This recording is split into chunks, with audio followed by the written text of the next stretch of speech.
There's been some chatter in the comments section. Hey Scott, why does it say scare on your wall up here? And the reason for that is that scare can be rearranged so that it says acres.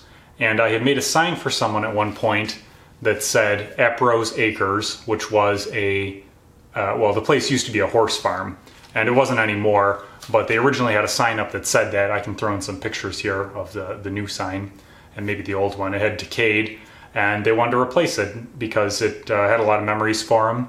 And it also, this one has a sort of a place in my heart because it was one of the first projects that I did when I started off doing builder and remodeling type projects full time.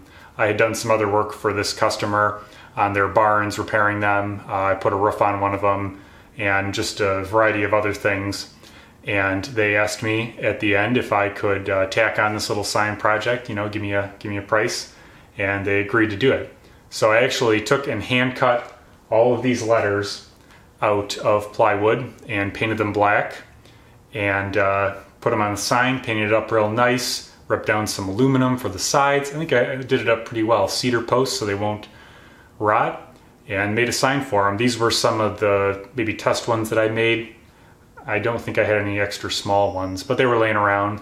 And like I said, it was one of my first projects, kind of fun to remember, and they look good. So I put them up there. Notice that I didn't paint them because painting was actually one of the most tedious parts of the whole thing, not actually cutting it out. Cutting it out took a lot of focus. You really had to follow the lines just right, and you know, pay attention, right? So you got into it. Painting is more of just dabbing it on there.